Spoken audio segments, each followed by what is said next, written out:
નમસ્કાર દર્શક મિત્રો, હું છું એન્કર અર્પિતા પટેલ। દેશભરના તાજા અને સચોટ સમાચાર આપણી ભાષામાં જોવા માટે A1 અભિપ્રાય ન્યૂઝમાં આપનું હાર્દિક સ્વાગત છે। હવે જોઈએ મુખ્ય સમાચાર। રાજ્યમંત્રી ડોક્ટર જયરામભાઈ ગામિત દ્વારા ઉચ્છલ તાલુકામાં ₹8.6 કરોડના વિકાસલક્ષી કાર્યોનું ખાતમુહૂર્ત લોકાર્પણ કર્યું। ઉચ્છલ તાલુકામાં ₹8.6 કરોડના વિકાસલક્ષી કાર્યોનું ખાતમુહૂર્ત અને લોકાર્પણ કરતા રાજ્યમંત્રી ડોક્ટર જયરામભાઈ ગામિતે ₹2.55 કરોડના જૂની કાજલી મોહિની નવા વડગામ અને સેવટી પ્રાથમિક શાળાનું લોકાર્પણ કર્યું। શિક્ષણની સાથે રોડ રસ્તા જેવી પાયાની સુવિધાઓનું ખાતમુહૂર્ત કરવામાં આવ્યું। રાજ્યમંત્રી ડોક્ટર જયરામ ગામિતે શુક્રવારે ઉચ્છલ તાલુકામાં ₹8.6 કરોડથી વધુના વિકાસ કાર્યોના ખાતમુહૂર્ત કરતા જણાવ્યું હતું કે રાજ્ય સરકાર ગ્રામ્ય વિસ્તારોમાં માર્ગ શિક્ષણ તથા પાયાની સુવિધાઓ મજબૂત બનાવવામાં પ્રતિબદ્ધ છે।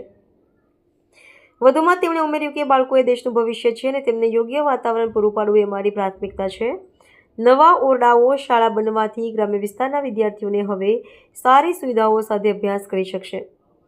મંત્રી શ્રી ગામિતે ઉચ્છલ તાલુકામાં ₹67.55 લાખના ખર્ચે લાલમોટી એપ્રોચ રોડ, ₹31.50 લાખના ખર્ચે બાબરઘાટથી આમલાન રોડ, ₹60 લાખના ખર્ચે બાબરઘાટ ફાટાથી મૌલીપડા રોડ, ₹1.50 કરોડના ખર્ચે છાપડી ગામના બસ સ્ટેન્ડથી પશ્ચિમ દિશામાં પાતાલકુવા થઈને કમલાપુર સ્મશાનને જોડતા રસ્તાનું ખાતમુહૂર્ત કર્યું હતું।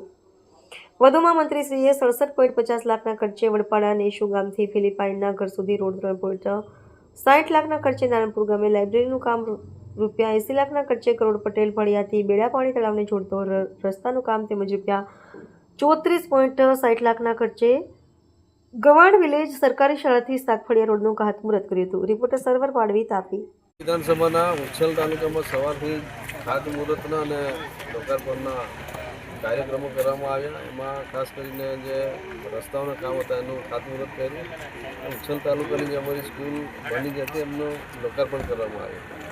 આ કાર્યક્રમમાં જિલ્લા પંચાયતના પ્રમુખ અમારા જાલમસિંહભાઈ વસાવા, તાલુકા પંચાયતના પ્રમુખ મંજુલાબેન વળવી, ન્યાય સમિતિના જિલ્લા પંચાયતના અધ્યક્ષ મસુદાબેન, અમારા જિલ્લાના મહામંત્રી સુહાગભાઈ, પ્રમુખ અમૃતભાઈ, અમારા આગેવાન અને સરપંચ નીતિનભાઈ, સંગઠનના તમામ હોદ્દેદારો, તમામ સરપંચશ્રીઓ અને સરકારી વિભાગના કર્મચારીઓ પણ ઉપસ્થિત રહ્યા અને આ ખાતમુહૂર્ત અને લોકાર્પણના જે કાર્યક્રમો કરવામાં એની રકમ 8 કરોડ અને 6 લાખ જેટલી માત્ર રકમના કામો લોકાર્પણ કરવામાં આવે અને આ જે રોડ રસ્તા બનશે એમાં આગામી દિવસોમાં લોકોને ખૂબ ઉપયોગી બનશે અને જે સ્કૂલના લોકાર્પણ કરવામાં આવે એ પણ આવતીકાલથી વિદ્યાર્થીઓ એ સ્કૂલના ઓરડામાં બેસીને શિક્ષણ લેશે।